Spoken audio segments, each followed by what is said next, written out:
pobre ofereceu ajuda ao milionário em apuros. Quando decidiu, ela sussurrou assim: "Você ainda é." Maria Silva tinha apenas 47 anos, mas parecia ter vivido 2 vidas. Pobreza, sacrifícios e esperança marcharam juntos pelas ruas do bairro onde criaram seus filhos sozinhos. Seu filho mais velho, Lucas, saiu da favela aos 22 anos jurando não voltar. Virou milionário em São Paulo. 25 anos se passaram sem uma ligação, sem um abraço.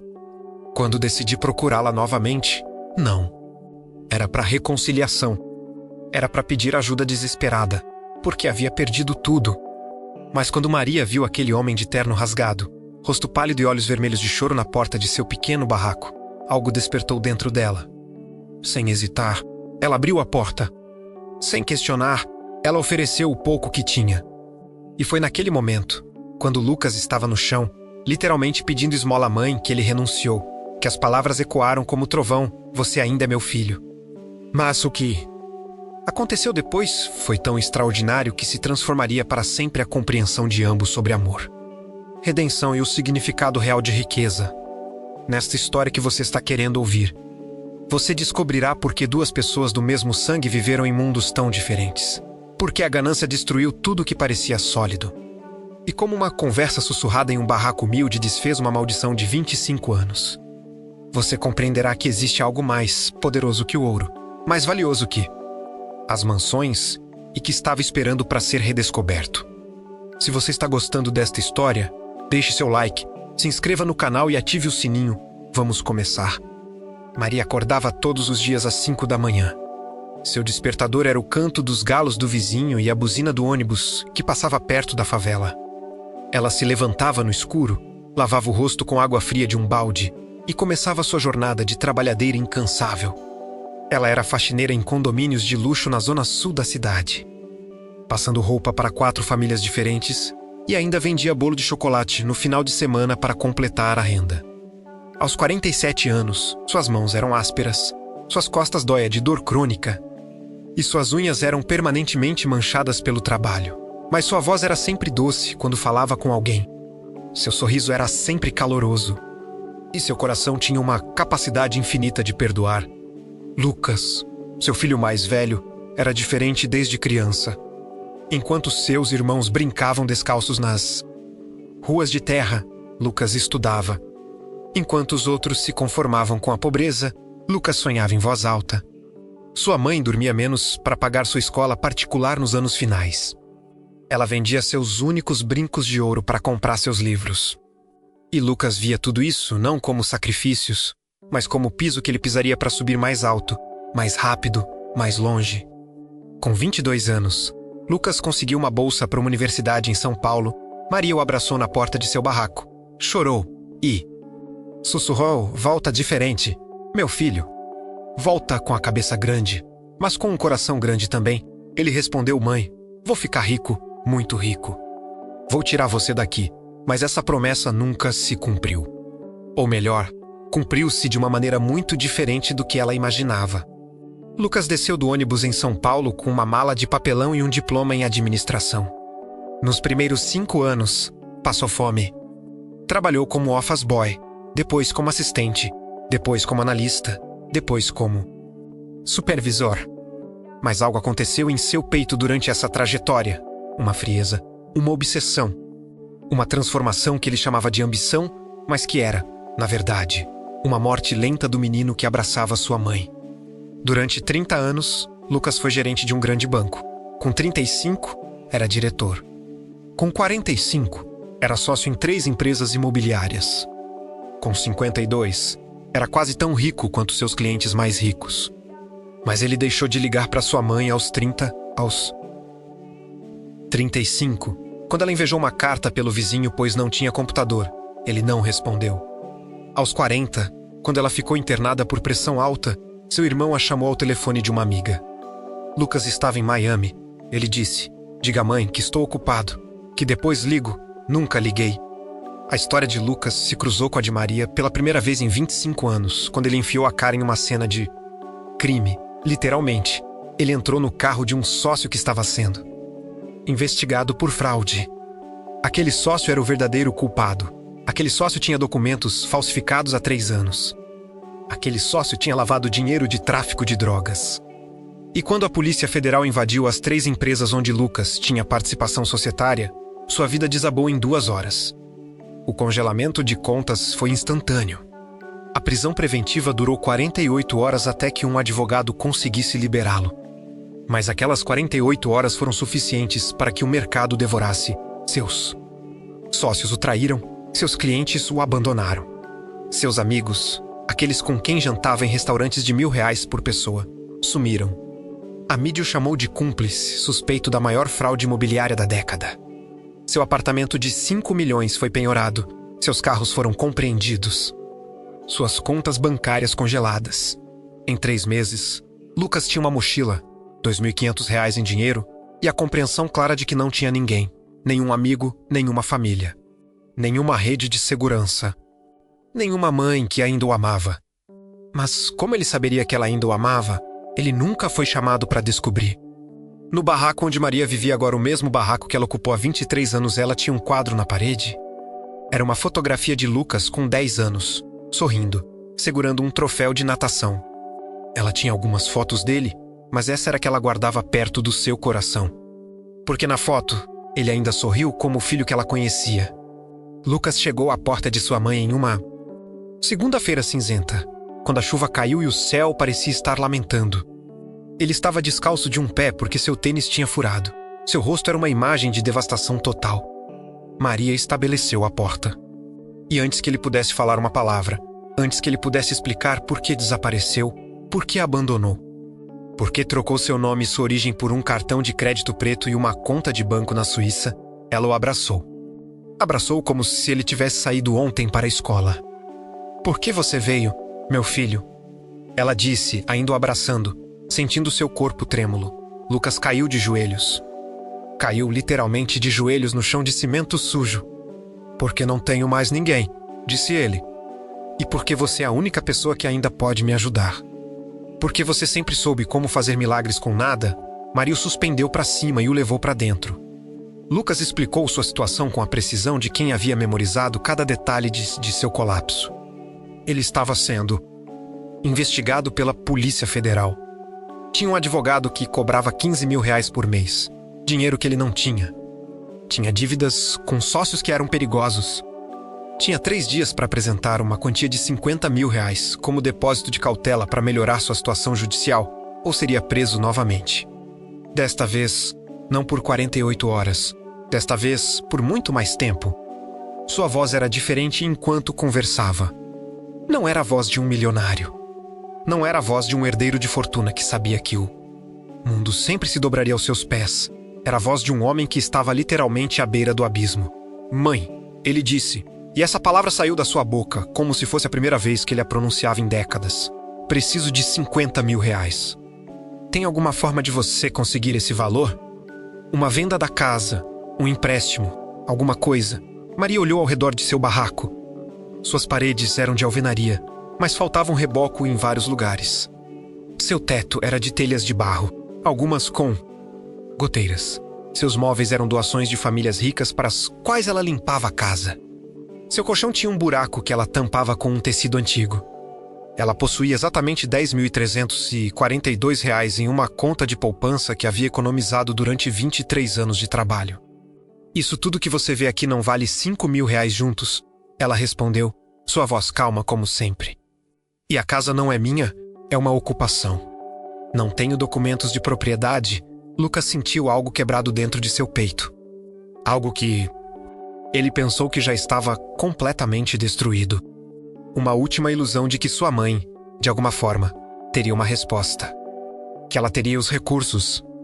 Que ela conseguiria salva, como ela sempre havia conseguido salva, quando ele era pequeno. Mas ela não podia. "Então está tudo perdido?" disse Lucas e caiu sentado no chão de cimento. "Vou para a prisão. E dessa vez, vou ficar lá, porque lá dentro, quando descobrirem que tenho dinheiro desaparecido, porque vão descobrir, vou virar um alvo, vou virar uma presa." Maria o olhou durante um tempo que pareceu uma eternidade. Seu filho estava colapsado no chão de seu barraco, sem esperança, sem recursos, sem nenhuma maneira de sair do buraco que havia cavado para si mesmo. E ela fez o que seria uma loucura para qualquer pessoa sensata. Ela colocou sua mão no ombro de Lucas e disse: "Vou conseguir o dinheiro." Lucas declarou a cabeça. Como você vai conseguir 50 mil reais em 3 dias? Você ganha quanto por mês? 2.300 reais. Respondeu Maria. Então é impossível. Há uma coisa que eu posso fazer. Disse Maria, e sua voz tinha uma determinação que Lucas nunca havia ouvido antes. Posso vender minhas contas em um programa de microcrédito que algumas mulheres do bairro usam. Posso pedir dinheiro emprestado aos irmãos, aos primos. Posso vender minha televisão, meu colchão, minhas roupas. Posso fazer muito mais bicos. E se não conseguir tudo, vou pra rua com um cartaz pedindo ajuda das pessoas. Porque você é meu filho, e meu filho não vai morrer na prisão enquanto eu tiver sangue nas veias. Lucas começou a chorar. Chorou como não havia choro desde que era criança.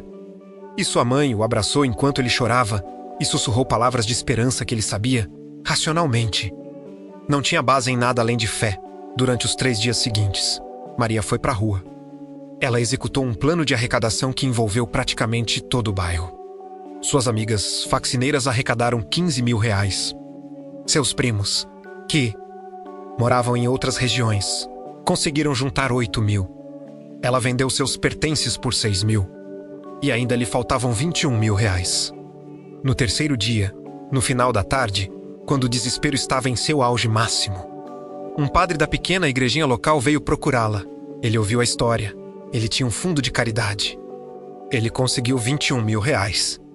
Ele as entregou pessoalmente nas mãos de Maria e disse: Deus cuida de quem cuida dos filhos. Maria correu para sua casa com um envelope de dinheiro que pesava mais que ouro, mas seu rosto era estranho. Era uma expressão que combinava a quebra com uma dor indescritível. Porque ela acabou de entregar todo o seu futuro aos pés de um filho que havia abandonado. Lucas pegou o dinheiro. Os olhos dele se arregalaram. Como você conseguiu? Isso é tudo. É tudo, respondeu Maria, e sua voz tremeu. Peguei emprestar para pessoas que não tenho a menor ideia de como vou pagar. Vendi tudo o que tinha. Mas consegui.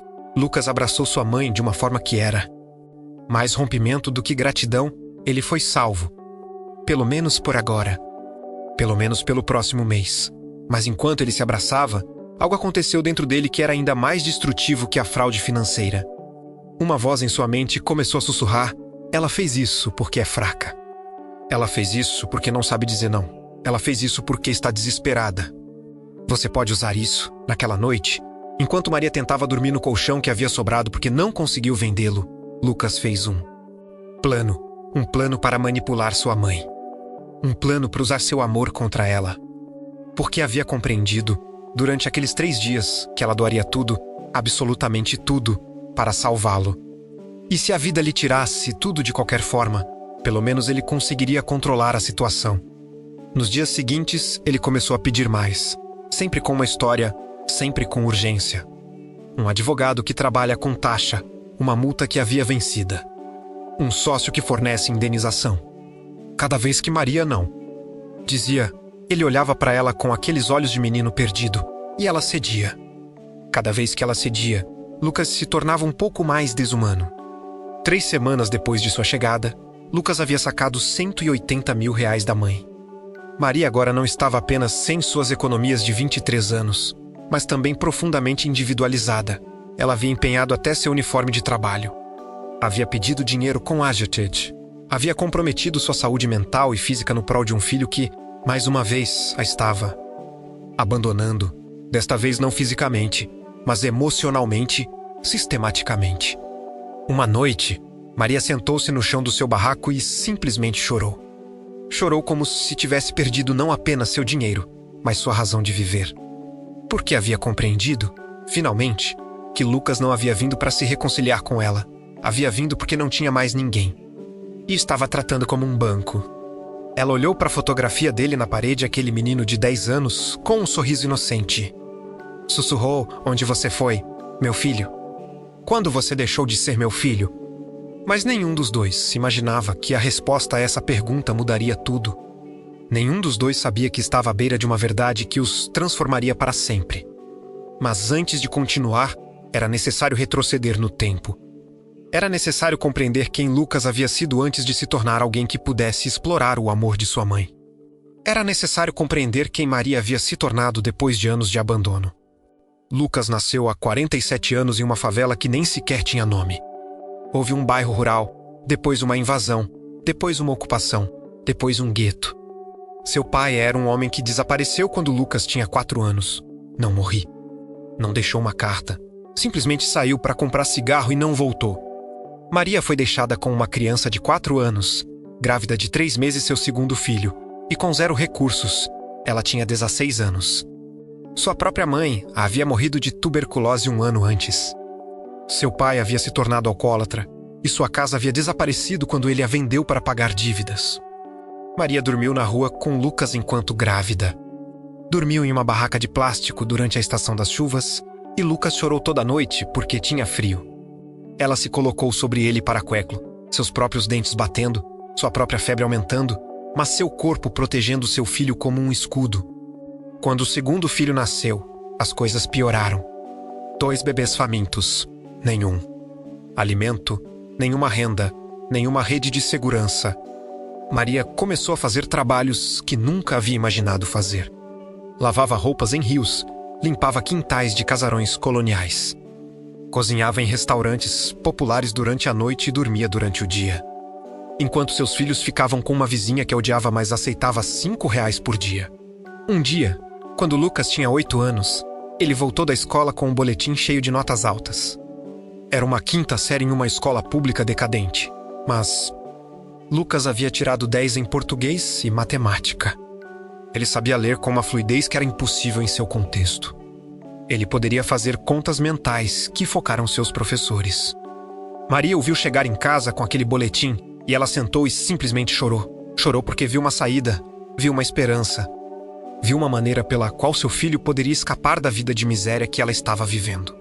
Lucas, ela disse, e acariciou sua cabeça, você é especial. Você é diferente de todos nós. Deus te fez especial. E você precisa prometer a mim que você vai ser diferente. Que você vai estudar. Que você vai ser alguém. Que você não vai morrer aqui como seu avô, como seu tio, como todos nós. Lucas prometeu. E para cumprir essa promessa, Maria vendeu tudo o que tinha. Seus únicos brincos, 2 pequenos brincos de ouro que tinham pertencido à sua mãe, foram vendidos por R$300. Com esse dinheiro, ela conseguiu matricular Lucas em uma escola particular ruim em um bairro um pouco melhor. Uma escola que lecionava o currículo completo, que preparava para Olimpíadas, que tinha professores com diplomas. E Lucas floresceu, mas havia um custo. Sempre houve um custo. Maria trabalhou 14 horas por dia durante 7 anos para pagar a escola de Lucas. Enquanto isso, seu segundo filho, Rafael, cresceu praticamente abandonado. Rafael começou a roubar aos 12 anos. Começou a traficar aos 15. Às 10 décadas, ele estava morto por uma discussão sobre R$8 de droga. Maria chorou quando Rafael morreu, chorou como se tivesse morrido também. Porque ela compreendeu, naquele momento, que havia sacrificado um filho para salvar outro. E essa compreensão a acompanharia para sempre. Quando Lucas saiu de sua vida aos 22 anos, Maria sentiu como se estivesse perdendo novamente. Porque ela havia investido todo o seu corpo, sua saúde, sua juventude, seu outro filho em um projeto que era Lucas. E ele ia embora. Nos primeiros anos de ausência, ela o idealizava. Imaginava que ele estava vivendo uma vida de luxo, cercado de pessoas maravilhosas, sem a menor necessidade de lembrar-se da mãe que o havia gerado. Ela mesma havia instruído, vai e esquece de mim. Vive a vida que você merecia, mas esquecimento é uma faca de 2 gumas. Enquanto você está esquecendo alguém, você também está sendo esquecido. Aos 35 anos, Maria parou de contar os anos desde que Lucas havia dito de sua vida. Aos 40, ela aceita que ele nunca voltaria. Aos 45, ela ouvira em uma revista sobre empresários bem-sucedidos. Ele estava de terno, em uma foto profissional, ao lado de outras pessoas bonitas e bem vestidas que sorriam para a câmera. Ela o recebeu imediatamente pela forma como seu rosto era moldado. Aquele queixo era exatamente igual ao seu próprio pai. Ela recortou aquela foto e colocou junto com outra foto antiga de Lucas, 2 imagens do mesmo ser, uma criança que amava, um homem que havia esquecido. Naquele período, Maria precisou ser internada por pressão alta. Ela estava trabalhando por 16 horas diárias. Seus rins estavam falhando. Seus pulmões estavam cheios de pó de limpeza. Seu coração estava literalmente acelerado de dor emocional. Um médico jovem na sala de emergência havia perguntado: "Tem alguém para cuidar de você?" E Maria havia respondido: "Tenho um filho rico. Mas ele está ocupado demais para se importar." Ela quase morreu na internacionalização, mas sua vontade de viver era extraordinária. Porque enquanto vivesse, havia esperança de que Lucas voltasse. Enquanto eu tinha um coração batendo, havia a possibilidade de reconciliação. 23 anos depois de seu filho sair de casa, Maria ainda fazia o seu lado da cama acreditando que ele poderia voltar. Ela ainda guardava seus documentos escolares em um baú. Ela ainda tinha sua primeira foto como pai escrito nas costas com a letra de sua própria mão. E quando os vizinhos perguntaram sobre ele, ela não disse "meu filho me abandonou". Ela disse "meu filho está ocupado construindo uma vida", como se estivesse fazendo uma defesa dele. Mesmo essa defesa não era verdadeira. Mas então, um dia nublado, ele apareceu em sua porta. E em lugar de felicidade pura, Maria sentiu algo mais complexo: rompimento, esperança e uma tristeza profunda, porque ela sabia, dentro de si, que este não era o mesmo filho que havia saído. Quando Lucas começou a pedir dinheiro, Maria inicialmente disse não. Ela disse: "Meu filho, você é milionário. Por que você está pedindo esmola para sua mãe?" Mas ele explicou sua situação com detalhes que a confundiram. Com estatísticas legais, com nomes de advogados, com documentos que sejam legais. E quando ele caiu no chão chorando, Maria não viu um homem adulto de 52 anos. Mas o menino de 4 anos dormindo debaixo de uma barraca de plástico enquanto ela o protegia da chuva. Ela não poderia deixá-lo morrer novamente. Mesmo que isso signifique morrer ela mesma. O que ela não compreendeu, naquele momento, era que Lucas havia planejado tudo. Cuidadosamente. Sua vida profissional havia desabado verdadeiramente. Sim. Mas ele não era um homem desesperado. Ele era um predador que havia descoberto a presa perfeita, sua própria mãe. Nos 21 dias seguintes, enquanto Maria executava o maior ato de amor de sua vida, Lucas esteve em cibercafés de seu bairro, consultando com seu advogado, visando maximizar a exploração de sua mãe antes de desaparecer novamente. Porque ele havia compreendido algo que a economia nunca lhe havia ensinado na sua faculdade de luxo, que sua mãe era uma fonte de capital ilimitado de amor. E ele poderia drenar todos os seus recursos até o último centavo. Mas naquela noite, quando Maria sentou-se sozinha no chão de seu barraco e chorou, algo mudou na narrativa que ninguém poderia prever. Porque Maria não era apenas vítima. Maria era alguém que tinha suportado 47 anos de sofrimento. E a sua capacidade de sofrer tinha um limite que estava a testar a ser testado, de volta ao momento atual. Era uma terça-feira. De chuva, Maria estava saindo para mais uma volta de faxina quando viu Lucas acordando na sua cama, menos a cama que havia sido sua, mas que ele agora ocupava como se tivesse direito a ela. "Preciso de mais 30 mil", disse Lucas, sem nem mesmo olhar para ela. Verificava enquanto suas mensagens de celular, um iPhone novo que ele havia comprado com dinheiro de Maria, algo cortado dentro dela. Não era raiva seria fácil de processar. Era decepção. Era o colapso final de uma ilusão que havia alimentado. Por 25 anos. "Não", disse Maria. "Apenas isso, uma palavra." "O quê?", disse Lucas, finalmente a olhar. Não vou mais. Já dei tudo. Minha vida, meu futuro, minhas chances de aposentadoria. E você está aqui pedindo mais, como se eu tivesse uma árvore de dinheiro."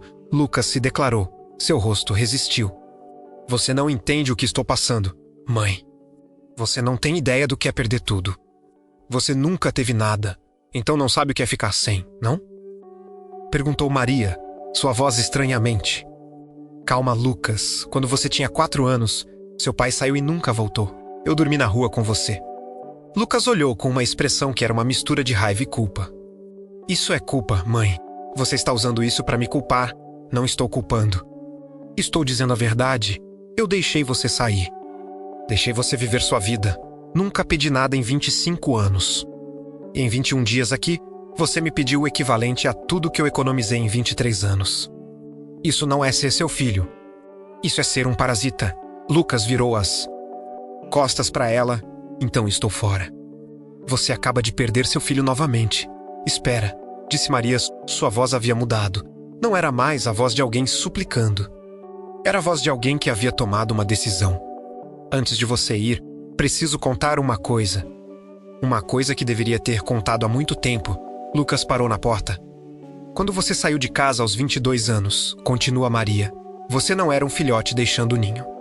Você era um filho fugindo de um lar que deveria ser seu porto. Seguro. E durante 25 anos, eu consegui que era porque eu era uma mãe ruim. O quê? Disse Lucas, sua voz ainda agressiva, mas havia uma pequena rachadura nela. Compreendi que você ainda é meu filho.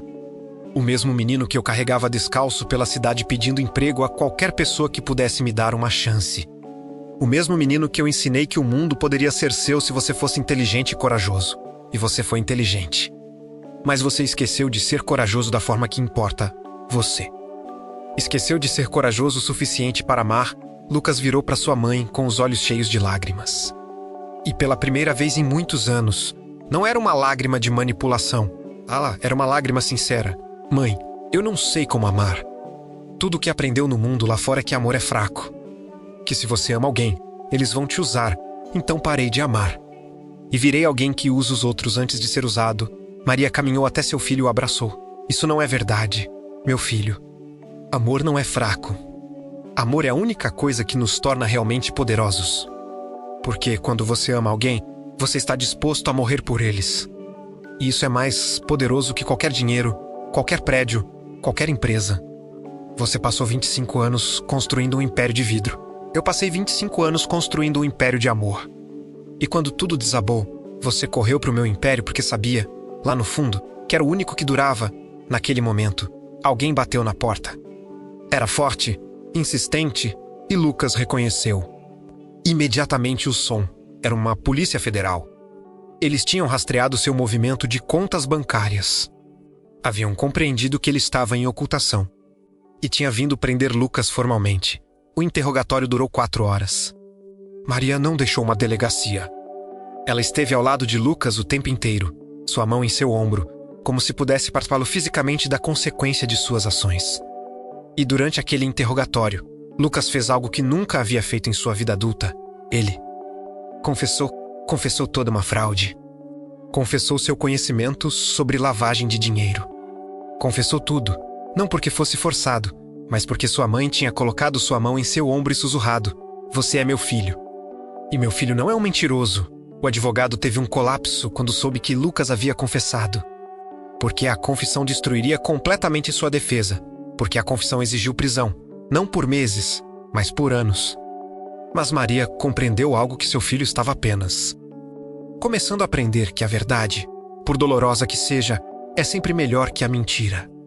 Porque a verdade te liberta, mesmo quando te aprisiona. Lucas olhou para sua mãe quando o levaram para uma cela de custódia preventiva. Seus olhos encontraram os dela por um instante. Apenas um instante.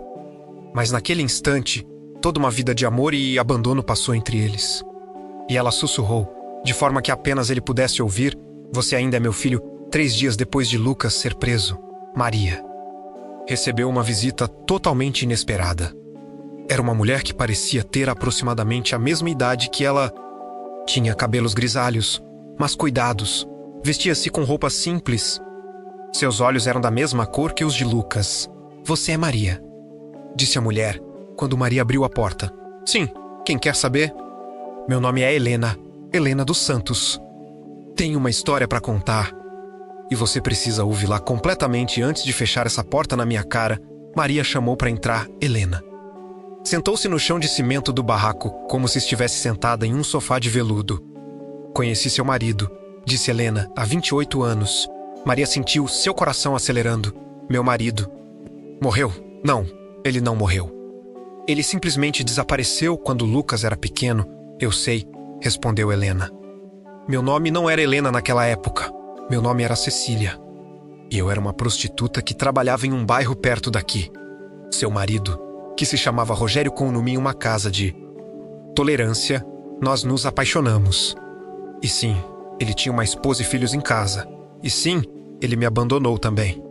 Porque era um homem fraco que não conseguia escolher entre a paixão e o dever." Maria sentiu as lágrimas começarem a cair. Mas não da forma que esperava. Era mais de compreensão do que de dor. "Por que você está me contando isso?" disse Maria. Helena respirou fundo. "Porque tive uma filha com Rogério." E essa filha é agora uma juíza federal.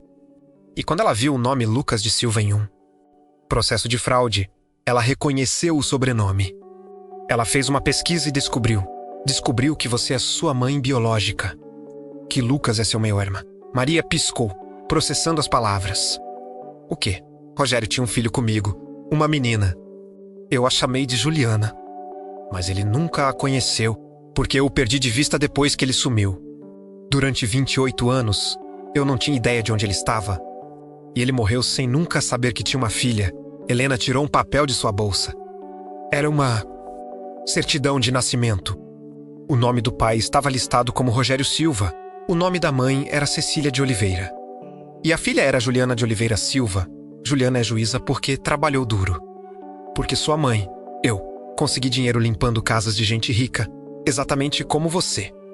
Porque Deus colocou determinação nos corações de mulheres que deveriam ter sido jogadas fora pela sociedade. E quando ela viu o nome Silva em um processo algo intrigante, ela pesquisou.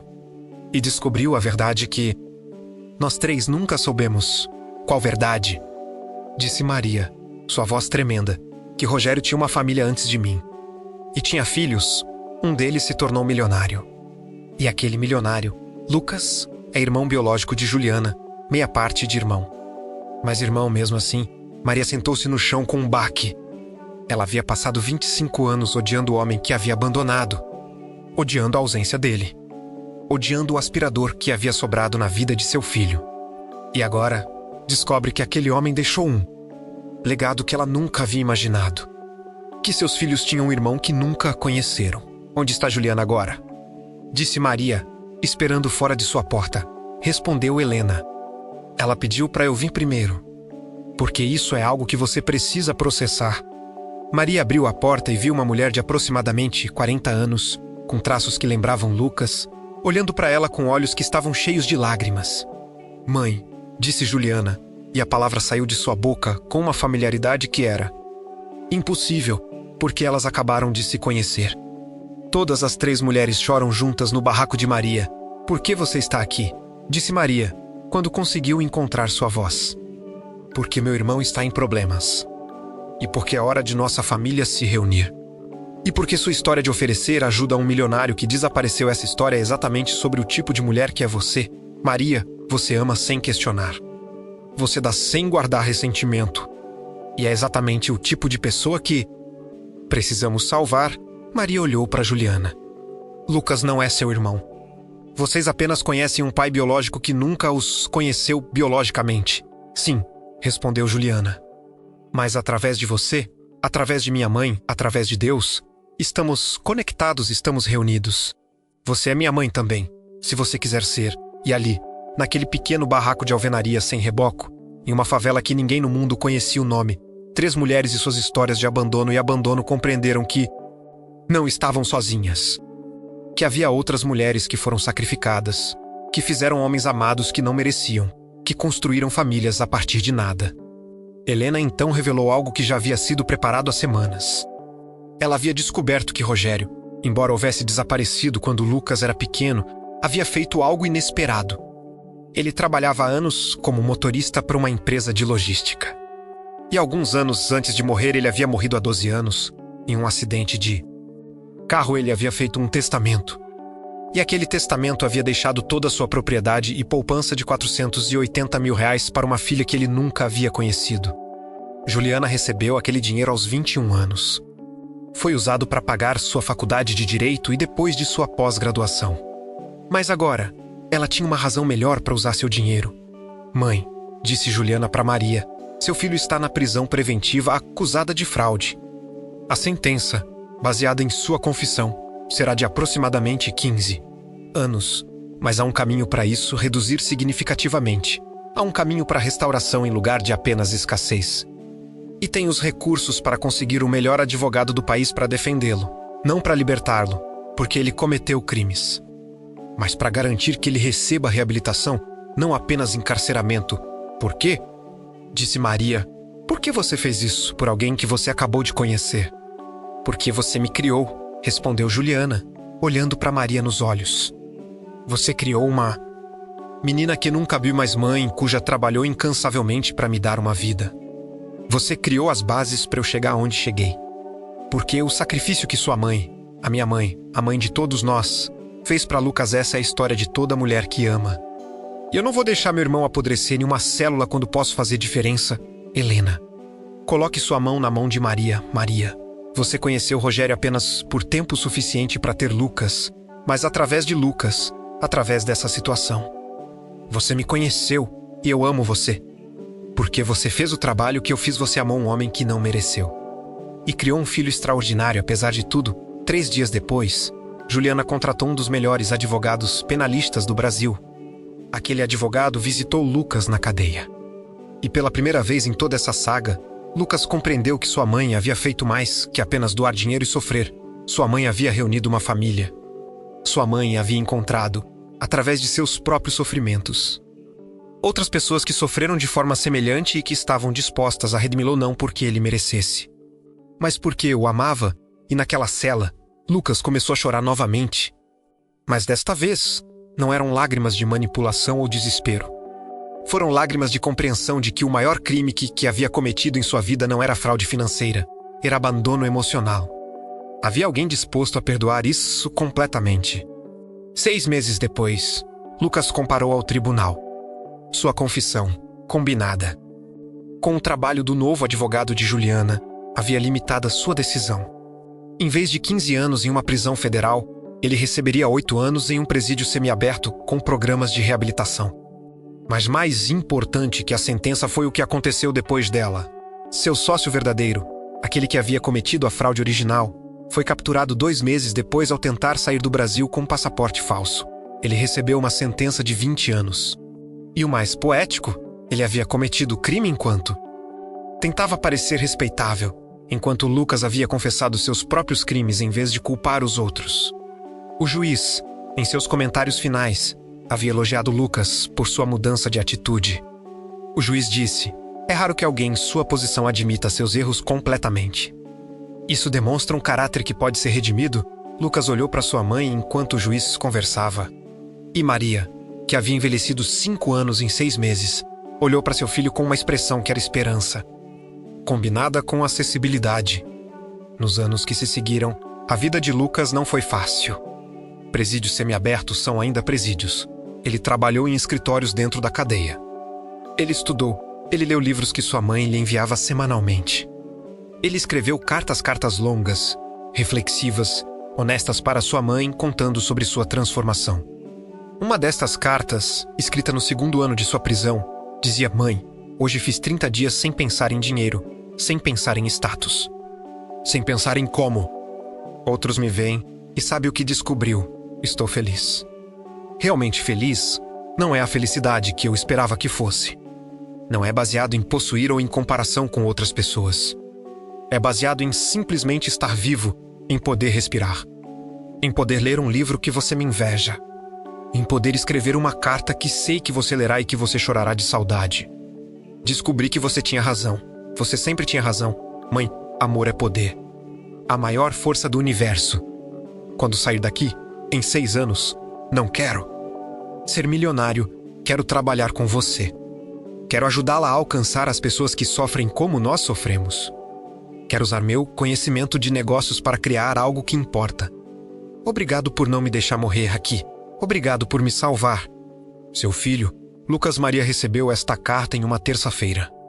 Ela leu em sua pausa de almoço na casa onde trabalhava como faxineira. E ela chorou de forma tão violenta que o proprietário da casa se encontrou e disse se algo havia acontecido. Nada de ruim, respondeu Maria. Tudo de bom.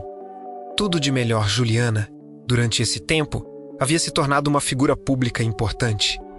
Ela havia descoberto um instituto de justiça restaurativa que ajudava os criminosos a se reintegrarem à sociedade. E ela foi nomeada o instituto em homenagem a seu pai biológico. Instituto Rogério Silva de Reabilitação e Transformação. Helena, a mãe de Juliana, havia escrito um livro sobre sua vida como prostituta, como mãe solteira, como mulher que havia encontrado a dignidade em trabalho honesto. O livro chamava-se Mulheres de Nada e havia se tornado best-seller nacional. Porque sabia sobre a experiência de mulheres que a sociedade havia descartado. E Maria, Maria recebeu um prêmio de uma rainha triunfo por sua extraordinária capacidade de amor apesar do abandono e da traição. Ela foi convidada para dar palestras em universidades. Estudantes a ouviram falar e choraram. Porque sua história não era sobre um milionário que havia se redimido. Sua história era sobre uma mãe que havia permanecido fiel ao seu próprio coração apesar de todas as razões para perseverá-lo. Quando Lucas foi liberado após 8 anos, o mundo havia mudado. Sua conta bancária estava vazia. Sua confiança havia sido destruída, sua empresa havia desaparecido. Tudo o que ele havia construído estava em ruínas. E quando ele saiu da cadeia, o primeiro lugar que ele foi o barraco de sua mãe. Maria agora tinha 55 anos, seus cabelos eram mais grisalhos. Suas mãos eram ainda mais ásperas. Sua saúde havia piorado, ela tinha problemas cardíacos agora, resultado de anos de trabalho excessivo e estresse emocional. Quando Lucas entrou pela porta, ela estava cozinhando seu arroz e feijão. Aquele alimento que havia alimentado Lucas desde que ele era criança. E quando ela o viu, ela simplesmente deixou a colher cair e o correio para abraçá-lo. "Bem-vindo para casa, meu filho", ela sussurrou em seu ouvido. Exatamente as mesmas palavras que havia sussurrado 8 anos atrás. Quando ele havia colapsado em sua porta. Lucas passou os próximos 2 anos reconstruindo sua vida. Mas desta vez, não estava reconstruindo um império de vidro. Estava reconstruindo uma vida de significado. Ele trabalhou com Juliana no instituto. Usei seu conhecimento de negócios para tornar uma instituição mais eficiente. Ajudou bolsas de criminosos a se reintegrarem à sociedade. Fez palestras em presídios sobre os perigos da ambição sem ética, e vezes com sua mãe. Juntos, os dois abriram um pequeno abrigo para crianças pobres que estavam em risco de vida como Lucas havia estado. Um abrigo que oferece educação, mentoria e, mais importante, amor genuíno. Não era um império. Mas tinha mais riqueza do que Lucas nunca havia compreendido quando era milionário. Porque era uma riqueza que não podia ser congelada por nenhuma autoridade financeira. Era uma riqueza que só aumentava quanto mais você fazia. Era a riqueza que vivia no coração das pessoas que você salvava. 3 anos após sua liberação, Lucas estava na cozinha de seu abrigo, preparando almoço para 40 crianças, quando sentia uma dor no peito. Sua mãe estava ao seu lado, e ela o pegou quando ele caiu. Maria sentou-se no chão do abrigo, segurando seu filho, esperando pela ambulância. E sussurrava as mesmas palavras que havia sussurrado em tantos momentos. "Você ainda é meu filho. Você sempre foi meu filho. E você sempre será meu filho." Lucas foi levado ao hospital. Foi descoberto que havia dado um problema cardíaco de seu pai. Biológico. Uma condição que era tratável, mas que modificava mudanças de estilo de vida. E então, aconteceu algo que ninguém esperava. Enquanto Lucas estava em recuperação, um homem entrou no hospital. Era o sócio que havia cometido a fraude original, agora liberado após cumprir sua sentença. Ele acompanhou Lucas até o hospital porque havia compreendido, durante seus próprios anos na cadeia, que havia destruído a vida de inocentes. E ele veio pedir perdão. Ou melhor, ele veio pedir permissão para trabalhar gratuitamente pelo resto de sua vida para reparar o dano que havia causado. Lucas, deitado naquele leito de hospital, com sua mãe ao seu lado e com seu antigo inimigo de joelhos pedindo redenção, finalmente compreendeu a verdade completa. Que tudo que havia se desabado em sua vida havia desabado por uma razão. Que sua queda foi tão dramática para que ele pudesse ser reconstruído. Que perder tudo foi a única forma de ganhar tudo o que realmente importava. Nos anos finais de sua vida, porque Lucas viveria ainda mais 15 anos após aquele incidente cardíaco, ele nunca mais trabalhou em dinheiro. Ele trabalhou em histórias, em salvar pessoas, em mostrar que transformação é possível. E quando ele morreu, aos 67 anos, seu funeral foi frequentado por centenas de pessoas que foram ajudadas, por falhas que foram reabilitadas através do instituto, por crianças que cresceram no abrigo e que agora eram profissionais contribuindo para a sociedade. Maria o enterrou ao lado de seu segundo filho, Rafael, aquele que havia morrido quando Lucas era jovem. E ela colocou uma lápide que dizia: Lucas Silva, um homem que foi milionário 2 vezes. Primeira vez em dinheiro, segunda vez em redenção. Amado por uma mãe que nunca deixou de acreditar, mas Maria não viveu muito tempo depois da morte de Lucas. Seu coração, que havia apoiado tanto, finalmente cedeu. Ela morreu aos 59 anos.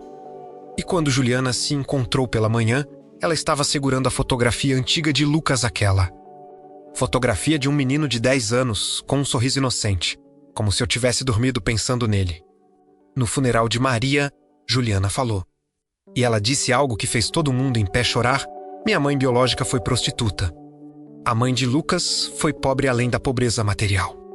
É o maior milagre que já conheci hoje. O Instituto Rogério Silva de Reabilitação continua operando. E o abrigo que Maria e Lucas abriram continuando salvando crianças. Porque o amor não morre. O amor é a única coisa que realmente permanece quando tudo mais desaba. A história de Maria e Lucas virou referência em universidades, em seminários sobre reabilitação criminal, em grupos de apoio para pessoas que foram abandonadas. Porque é uma história sobre a verdade mais simples e mais revolucionária que existe, que quando você ama alguém completamente, sem esperar nada em troca, você não apenas o salva, você salva o mesmo, você salva o mundo. Você toca o divino. Meses depois da morte de Maria, enquanto as pessoas ainda visitavam seu túmulo para deixar flores e mensagens, uma história começou a circular. Uma história sobre como uma mulher pobre ofereceu ajuda a um milionário em apuros. Sobre como ela havia sacrificado seu futuro sem hesitação. Sobre como esse simples ato havia desencadeado uma série de transformações que tocou dezenas de milhares de vidas. E quando as pessoas perguntaram por que Maria havia feito aquilo, porque havia feito tudo o que tinha para um filho que havia abandonado, a resposta permanente sempre a mesma, porque você ainda é meu filho, aquelas palavras simples, aquela declaração de amor incondicional, aquela frase sussurrada em um barraco onde não havia esperança aparente, transformaram tudo, porque amor não é lógico. Amor não calcula custo-benefício. Amor não diz não quando dizendo não seria mais sábio. Amor apenas ama. E quando faz com a pureza que Maria possuía, o universo inteiro se conspira para honrar aquele sacrifício. Essa é a história que você acabou de ouvir. A história de pobre que ofereceu ajuda ao milionário em apuros. Uma história sobre como uma grande riqueza não é dinheiro. É a capacidade de amar quando tudo te diz para parar.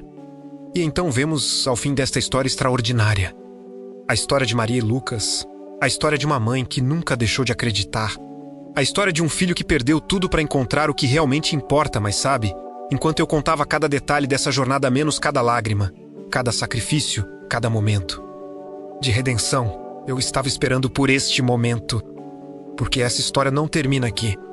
Ela continua em cada um de vocês que estão ajudando porque você conhece alguém como Maria, alguém que amou apesar de tudo, alguém que se sacrificou sem questionar, cuja segurança foi testada e não faliu, ou talvez vocês sejam como Maria. Tal, e eu vim aqui para dizer porque amor não é um investimento que faz esperar retorno financeiro. Amor é um investimento na humanidade. E quando você ama como Maria amava, o universo não pode fazer nada senão conspirar para honrar aquele amor.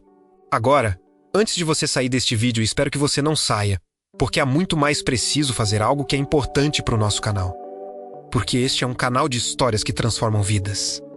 Um canal onde pessoas, como você, pessoas que acreditam em redenção, em segunda chance, em poder do amor, vêm para serem inspiradas. E para que este canal continue trazendo essas histórias para você, precisamos de sua ajuda. Primeiro, deixe seu like neste vídeo. Eu sei, parece um pedido simples. Mas deixar um like não é apenas um número para nós. É uma validação de que essa história tocou seu coração. É uma forma de dizer sim. Eu acredito que histórias sobre transformação importam. Sim, eu acredito que a redenção é possível. Sim, eu acredito no poder do amor. Quando você deixa um like, você está dizendo para o algoritmo do YouTube que esse vídeo merece ser visto por mais pessoas. Você está ajudando outras pessoas que estão desesperadas pela esperança de encontrar a história de Maria e Lucas. Você está literalmente salvando vidas. Porque uma pessoa que poderia estar pensando em desistir, que poderia estar perdendo a fé na humanidade, que poderia estar suportando seu coração, essa pessoa vai assistir essa história e vai mudar de ideia. E tudo porque você deixou um like. Segundo, inscreva-se em nosso canal. Porque esta é apenas uma das centenas de histórias que temos para contar. Histórias de pessoas que caíram do topo da montanha e descobriram que o vale era muito mais belo. Histórias de mulheres que foram quebradas e se remontaram de forma mais forte. Histórias de homens que perderam tudo e ganharam o universo. Quando você se inscreve, você está me dizendo, eu quero mais. Quero mais histórias que tocam meu coração. Quero mais razões para acreditar que o mundo ainda é bom. Quero estar aqui quando vocês contarem a próxima história que vai mudar minha vida, e eu prometo para você que cada história que publicamos neste canal é selecionada com cuidado. Cada palavra é escrita com propósito. Cada ato é estruturado para não apenas entrar, mas para transformar. Para fazer você sair daqui diferente de como entrou. Se você já se inscreveu, obrigado. Você faz parte da nossa família. Você é parte da revolução de histórias que importam. Terceiro, ativa o sininho de notificações. Porque quando você ativa o sininho, você está dizendo que não quer perder nenhuma história. E as histórias que temos para contar, elas são extraordinárias. Histórias de pais que reencontraram filhos depois de 30 anos. Histórias de irmãs que descobriram uma outra através de um acaso que não foi por acaso. Histórias de pessoas que foram mortas por dentro e foram ressuscitadas pelo poder da compaixão. Quando você ativa o sininho, você é um dos primeiros a ser notificado. Você não vai perder nada. Você vai chegar lá enquanto a história ainda está quente, enquanto as emoções ainda estão vibrando. Quarto, deixe um comentário, por favor. E este é o pedido mais importante.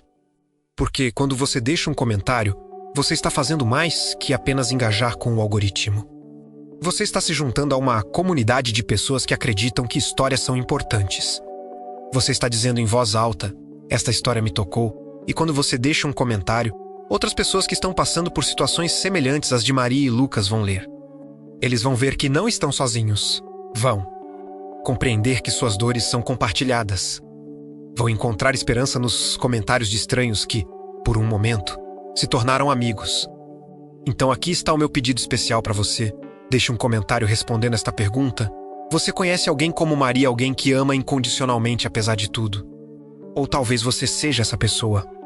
Conte sua história nos comentários. Porque suas histórias são tão poderosas quanto a de Maria e Lucas, porque eu leio cada comentário. Sim, cada e as histórias de vocês, as histórias de pessoas reais que estão vivendo. Transformações são o combustível que nos mantém criando mais conteúdo. São essas histórias que nos inspiram a trabalhar 14 horas por dia para trazer para vocês a melhor narrativa possível. Você sabe, se Maria estivesse aqui agora, ela diria algo assim: não importa quantas vezes você foi abandonado. Não importa quantas vezes você amou alguém que nunca mereceu. Não importa quantas vezes você ofereceu ajuda e recebeu. Engano em troca, seu coração é sua riqueza maior. E quando você o compartilha, mesmo que seja com um milionário em ruínas, ou com um estranho pela internet, ou com alguém que você conhecerá, você está tocando o divino, e eu acredito nisso completamente. Então, quando você deixa um like, quando você se inscreve, quando você ativa o sininho, quando você deixa um comentário, você está tocando o divino também. Você está sendo parte de algo que é muito maior que você ou faça que eu.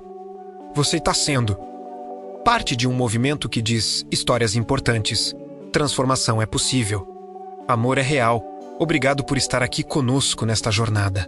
Obrigado por ter ouvido até o final. Obrigado por acreditar, como Maria acreditava, que as coisas podem mudar, que as pessoas podem se redimir. Que o amor, quando é verdadeiro, é sempre mais forte que tudo. Se você ainda não se inscreveu, inscreva-se agora. Se você não deixou um like, deixe agora. Se você tem uma história para contar, conte nos comentários, porque sua voz é importante. Sua história é importante, você é importante. Nos veremos na próxima história. E essa história será ainda mais extraordinária que a de Maria e Lucas. Por quê? Cada história que contamos aqui continua onde a anterior terminou. E juntos, somos um movimento de transformação. Obrigado, e que Deus abençoe cada um de vocês.